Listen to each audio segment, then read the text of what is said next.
In 2018, Paul Landon had no interest in the mechanics of the universe.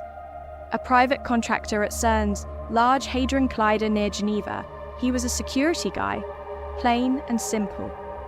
It didn't matter to him how the nerds in lab coats spent their $5 billion budget. Quantum particles, Higgs bosons, none of it mattered. What mattered was his weekly paycheck. His job was simple: keep the facility safe. And it was easy too. Nothing ever happened. That was until the night shift. Paul got the notice out of nowhere. Starting that evening, he'd be working the graveyard shift. It was odd, but not unwelcome. Hazard pay meant more cash. When he arrived, he immediately noticed the change.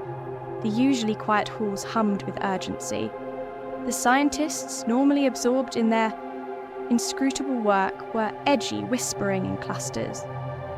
And then there were the strangers, scientists Paul had never seen before, wearing badges from other institutions, even countries. Just as Paul was debating whether to ask questions, a commotion drew his attention.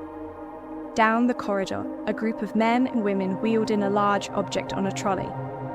It was a sarcophagus, ancient and weathered, its hieroglyphic carvings faded with time. Paul's curiosity piqued, but he knew better than to meddle. He kept to the shadows and watched as they brought the sarcophagus into the collider's central ring. What happened next didn't belong in the world of particle physics. The scientists pried open the sarcophagus, revealing a withered mummy, its brittle limbs swaddled in decayed wrappings. They carefully lifted it and placed it upright between two immense cables that buzzed with energy. Paul's unease deepened. He glanced at the monitors of the security system, catching a close-up of the desiccated figure.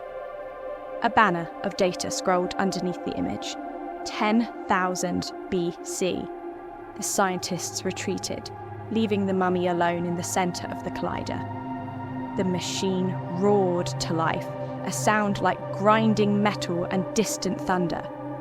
The lights flickered, and Paul felt the hairs on his arms stand up.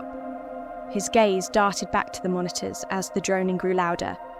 And then, with a flash of blinding light, it happened. A scream erupted. Not human, not machine.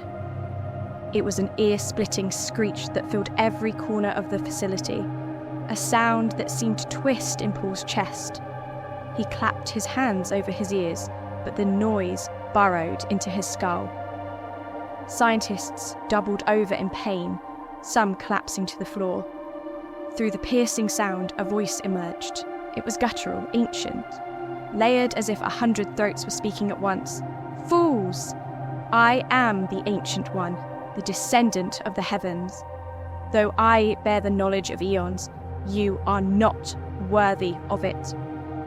The scream ceased abruptly. For a moment, the facility was eerily quiet, the silence broken only by the hum of emergency backup lights.